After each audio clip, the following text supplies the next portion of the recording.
तो एवरीवन, आज क्लास 8 के लिए फॉर स्पेशली पिछले क्लास में हमने दहन पढ़ लिया था, उसके बाद ज्वाला पढ़ लिया था। आज लास्ट टॉपिक है जो कि पिछले में हम बताए थे कि लास्ट टॉपिक हमारा बच रहा है, वो है क्या है? ईंधन है। आज ईंधन की हम जानकारी लेंगे, ठीक है। जान ली ईंधन है क्या। प्राय जो होता है हम लोग घरों में रसोई घर के रूप में भोजन पकाने के लिए उष्मा का उपयोग करते हैं। उष्मा हम लोग निकालते किस रूप में? या कोयले के माध्यम से, या एलपीजी चूंकि गैस के माध्यम से, या फिर गोबर के अपले जिसको बोलते हैं गोईठा, ठीक है। और भी कई माध्यम से हम लोग जो होता है उष्मा का प्राप्ति करते हैं। यानी दहन का ईंधन का डिफिनेशन हम दे सकते हैं क्या? वैसा दहनशील पदार्थ, वैसा दहनशील पदार्थ जो जलने पर कोई अवांछनीय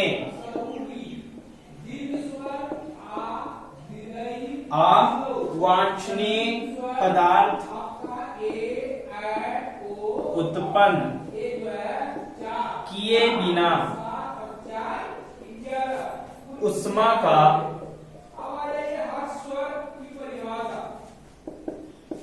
उष्मा या ऊर्जा का आपूर्ति करते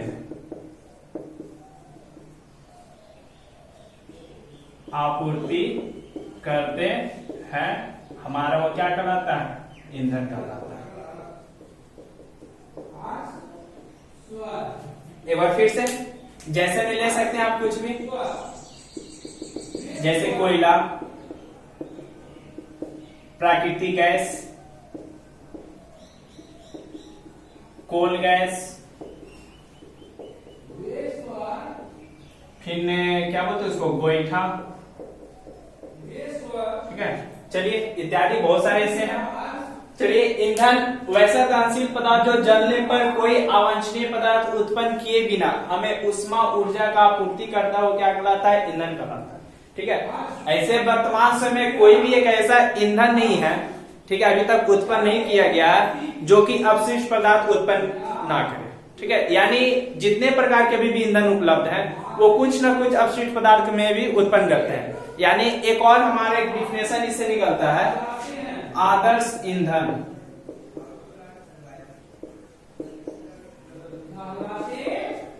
आदर्श ईंधन करने का मतलब हो गया वैसा ईंधन जो सस्ता हो, जो सुलभ हो, जिसके दहनशील होने के फलस्वरूप कोई भी अपशिष्ट पदार्थ उत्पन्न नहीं करता हो और काफी मात्रा में या उष्मा और ऊर्जा का आपूर्ति करता हो, हमारा वो कैसा ईंधन कहलाता है? आदर्श ईंधन कहलाता है। इसका डिफिनेशन हम बोर्ड पे नहीं लिखेंगे, आप सुन करके इसको नोट कर लीजिएगा।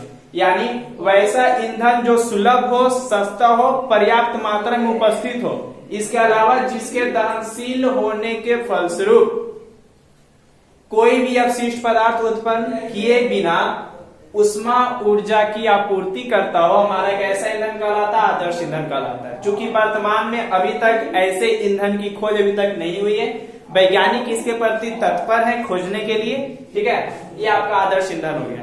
अब आइए, ईंधन जो होता है 3 प्रकार के होते हैं। ईंधन कितने प्रकार के? 3 प्रकार के। एक हो गया सॉलिड यानी कि ठोस, दूसरा हो गया लिक्विड यानी कि द्रव, तीसरा हो गया गैस, ठीक है। अब जानिए ठोस क्या है, द्रव क्या है और गैस में कौन सा ईंधन आता है। ठोस में आप ले सकते हैं कोयला चूंकि ठोस ईंधन है। द्रव के रूप में ले सकते हैं आप, क्या ले सकते हैं? पेट्रोल, डीजल, केरोसिन, ठीक है, बहुत सारे ले सकते हैं। और गैस के रूप में ले सकते हैं आप प्रोड्यूसर गैस या कोल गैस। प्रोड्यूसर गैस खाना बनाने वाली गैस, जिसका उपयोग हम ईंधन के रूप में करते हैं। ईंधन कितने प्रकार के? 3 प्रकार के। कौन कौन? ठोस, द्रव, गैस। ठोस में हो गया क्या? कोयला। द्रव में हो गया क्या? पेट्रोल। गैस में हो गया क्या? Producer gas. ये आपका हो गया ईंधन। अब अगला पढ़ना है ईंधन की दक्षता यानी ईंधन की क्षमता। ठीक है, अब देखिए क्या है ईंधन की दक्षता क्या है, तो आगे बढ़ते हैं।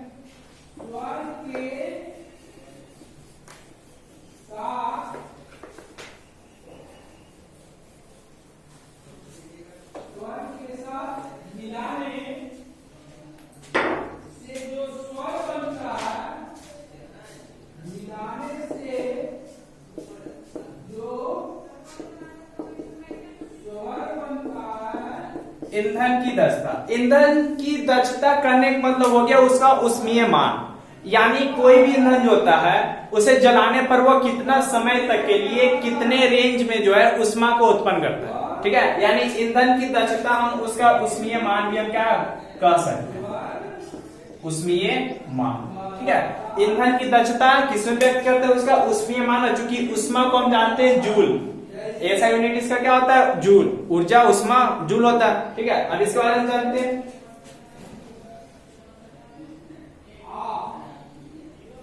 प्राय इसका डिफिनेशन ईंधन की दक्षता यानी उष्मीय मान का, 1 केजी पदार्थ के 1 केजी पदार्थ के ऑक्सीजन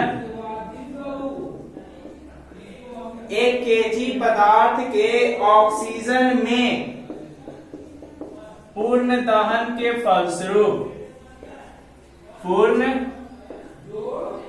दहन के फलस्वरूप उत्पन्न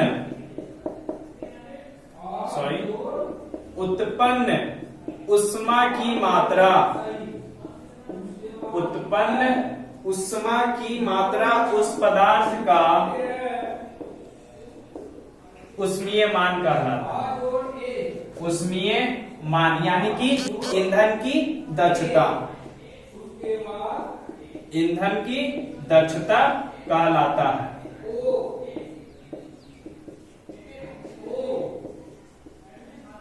ठीक है, ईंधन की दक्षता उसका उष्मीय मान, यानी कोई भी लेते हैं तो यूनिट्स उठाते हैं, यानी कि 1 केजी पदार्थ के ऑक्सीजन में पूर्ण दहन के फलस्वरूप उत्पन्न उष्मा की मात्रा उस पदार्थ का उष्मीय मान कहलाता है, यानी ईंधन की दक्षता कहलाता है। अब जानना है कि सर्वाधिक ईंधन की दक्षता सबसे कम, तो सबसे कम होता है गोईठा, जिसका हम लोग उपयोग करते हैं गोबर के उपले। ठीक है, गोबर के उपले, गोबर के उपले जिसको हम लोग क्या बोलते हैं गोईठा, गोईठा जिसका उष्मीय मान होता है 6000 से लेकर 8000 के रेंज में। ठीक है, और ये हो गया सबसे कम उष्मीय मान। सबसे कम उष्मीय मान किसका होता है, गोबर के उपले का। सबसे अधिक होता है हाइड्रोजन का, हाइड्रोजन का उष्मीय मान होता है लगभग 1,50,000, 1,50,000 इसका क्या होता है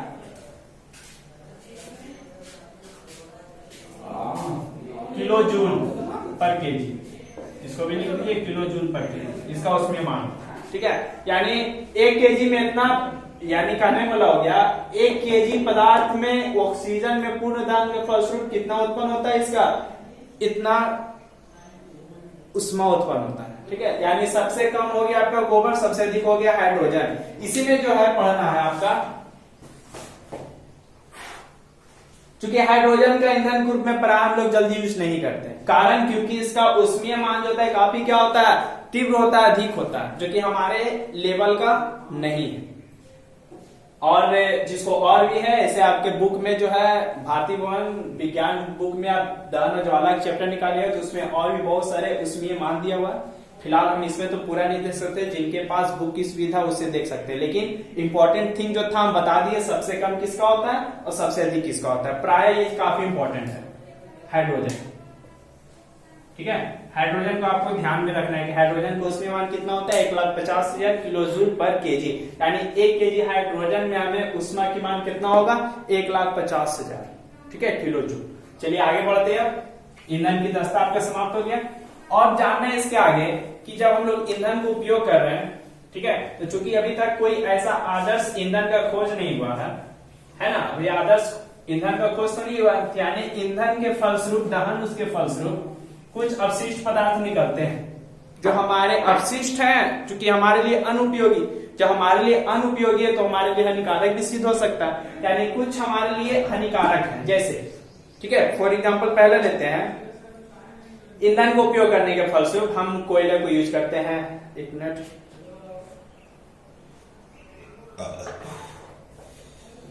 पहले ले लें, जैसे लकड़ी, कोयला, ये सबको जलाते हैं। ठीक है, जलाने के फलस्वरूप चूंकि हम पढ़ चुके हैं कि लकड़ी, कोयला में कार्बन हाइड्रोजन की उपस्थिति होती है।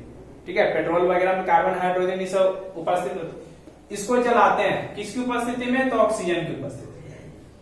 ठीक है, ये कौन सा गैस निर्माण करेगा, CO2, क्योंकि हमारे लिए क्या ये हानिकारक CO2। इसके अलावा आगे, और इसके पहला तो ये हो गया आपका, यानी ईंधन के दहन के फलस्वरूप कुछ अपशिष्ट पदार्थ जैसे कार्बन उपस्थित जलता है ऑक्सीजन के रूप में, तो उससे कुछ अपशिष्ट पदार्थ धुएं के रूप में, गैस के रूप में कार्बन डाइऑक्साइड गैस निकलते हैं।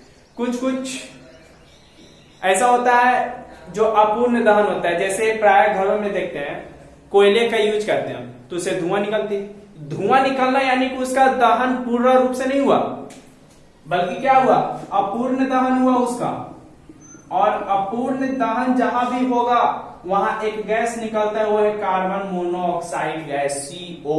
क्योंकि गाड़ी जब स्टार्ट होती है तो पीछे से एक पाइप लगा होता है, उससे धुआं निकलती है, वो कौन सा गैस निकलता है, CO, जो हमारे फेफड़े को क्या करता है, संक्रमित करता है और आगे चल करके दमा, टीबी, अनेक प्रकार के जो होता है रोग उत्पन्न करता है। तो यानी जिसमें अपूर्ण दहन होगा कौन सा गैस निकलेगा, CO gas, carbon monoxide gas.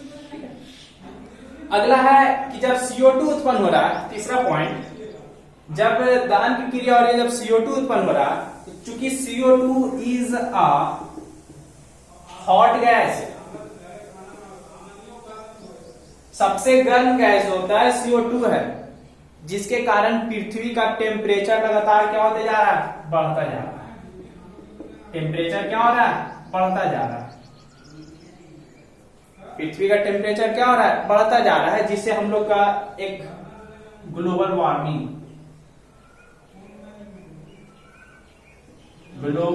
Warming, यानी विश्व तापन की समस्या उत्पन्न होती है। ठीक है, यानी CO2 जितना बढ़ेगा हमारा पृथ्वी का टेम्परेचर क्या होगा, उतना अधिक बढ़ेगा, जिससे हम लोग ग्लोबल वार्मिंग करते हैं। ठीक है, वो भी ईंधन के दहन के फलस्वरूप, गाड़ी मोटर्स दहन हो रहा है। ठीक है, और घर वगैरह में चूल्हा, जो भी बोल सकते हैं, जिससे पोल्यूशन फैल रहा है। इसके अलावा जब गर्मी बढ़ रही है तो हमारा जो हिमखंड है, ग्लेशियर है, वो क्या होगा, पिघलेगा, और वो पिघल करके कहाँ जाएगा, रास्ते होते होते कहाँ जाएगा, समुद्र। यानी समुद्र के जल स्तर में क्या होगा, वृद्धि होगा, जिसके फलस्वरूप वहां आसपास स्थित तटवर्ती इलाका डूबने की आशंका में बढ़ेगी। फॉर एग्जाम्पल एक आपका लंदन है, लंदन शहर जो कि आधा उसका जो है, लगभग जो शहर है वो डूब चुका है, थोड़ा सा उसमें और बच रहा है। ये हो गया तीसरा। चौथा पढ़ना है आपका, जब डीजल केरोसिन का हम लोग दहन करते हैं, डीजल पेट्रोल केरोसिन का जब हम दहन करते हैं, ठीक है, तो उससे जो होता है एक सल्फर डाइऑक्साइड गैस निकलता है। क्या निकलता है उससे, सल्फर डाइऑक्साइड गैस। क्योंकि गैस निकल कर कहां जा रहा है, हमारे वायुमंडल में, और जब वर्षा के रूप में हमारा जल उससे सम्मिलित होता है, वर्षा के रूप में क्या होता है, जल जब सम्मिलित होता है तो ये बनाता है H2SO3 सल्फ्यूरस अम्ल, सल्फ्यूरस अम्ल का निर्माण करता है। क्योंकि किसके दहन के फलस्वरूप, डीजल पेट्रोल जो कि हमारे गाड़ियों से निकलती है, तो उससे गैस निकलती है SO2 या NO2। ठीक है, वो क्या हमारे जल से अभिक्रिया करके क्या निर्माण करता है, H2SO3, और पुनः जब ये एक मिनट, हाँ, पुनः जब ये SO3 जल से अभिक्रिया करता है तो निर्माण करता है H2SO4 का। चूंकि इसका नाम क्या है, सल्फ्यूरिक एसिड, सल्फ्यूरिक अम्ल। ठीक है, इसके अलावा NO2 नाइट्रोजन के ऑक्साइड इसी प्रकार प्रतिक्रिया करेगा, NO2 जल से भी क्रिया करेगा। ठीक है, तो इसी प्रकार आपका निर्माण करेगा। HNO3 का नाइट्रिक अम्ल का निर्माण करेगा। क्योंकि ये अम्ल जब वर्षा जल में मिलती है तो हमारा जो वर्षा जल है वो एसिड ग्रुप में आता है, जिसे हम लोग कहते हैं क्या, एसिड रेन। अम्ल वर्षा कैसे, जब ये ईंधन का दहन होता है तो सल्फर डाइऑक्साइड या नाइट्रोजन के ऑक्साइड निकलता है, वो हमारे वर्षा जल से भी क्रिया करता है तो सल्फ्यूरिक अम्ल नाइट्रिक अम्ल का निर्माण करता है, ठीक है, जिससे हमारा वर्षा के रूप में कौन सा जल गिरता है, एसिड रेन, जो कि हमारे शरीर पे पड़ने पर स्किन कैंसर की बीमारी हो सकती है। क्योंकि फॉर एग्जाम्पल आगरा का ताजमहल इसका उदाहरण है, ठीक है, जिसका रंग जो पीलापन पड़ते जा रहा है वो स्टोन कैंसर के नाम कहा गया, यानी जिससे पत्थरों का नाश हो रहा हो उसे हम स्टोन कैंसर कहते हैं। जी हमारे शरीर पे पड़ रहा है तो स्किन कैंसर होगा। ठीक है, आज के लिए इतना ही विशेष। ठीक है, आपका ये दहन और ज्वाला का चैप्टर जो हो गया समाप्त हो गया। इससे एक दो क्वेश्चन हम दे देते हैं। जैसे आपको पहला क्वेश्चन दिया जा रहा है कि आप कैसे दर्शाएंगे कि दहन के लिए वायु आवश्यक है। लिखते हैं, लिख देते हैं तुरंत।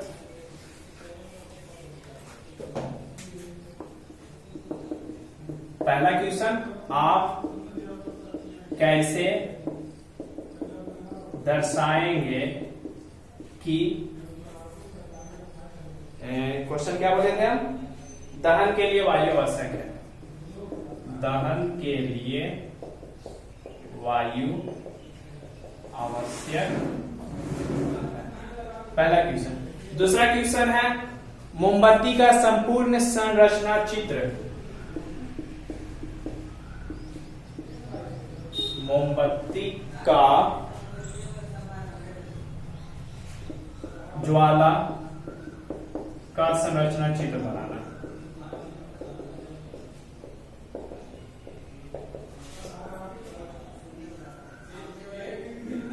क्लास जिस दिन भी स्टार्टअप होगा, आपका सिलेबस कहीं जाने वाला नहीं है, एग्जाम होना ही होना है। ठीक है, चाहे जून में हो, मई, लास्ट मई हो, जुलाई हो, किसी भी समय जा। ठीक है, खुलने के फलस्वरूप जो होता है, जितना हम आपको टॉपिक पढ़ाएं दहन और ज्वाला में, उसे हम क्लियरली रूप से नोट्स हम तैयार करें। वीडियो तो मेरे पास अवेलेबल रहेगा ही, हम तो देखेंगे। वीडियो के सहारे हम आपका नोट्स भी हम देखना चाहेंगे। तो परेशानी तो है थोड़ा बहुत, लेकिन आपको झेलना पड़ेगा। ठीक है, और आप इसका नोट्स तैयार कर लें, बेहतर रहेगा। जो भी प्रॉब्लम क्रिएट होता है कमेंट में बताइए, ताकि हम इसका सॉल्यूशन आसानी से दे सके। चलिए ठीक है, आज के लिए इतना ही।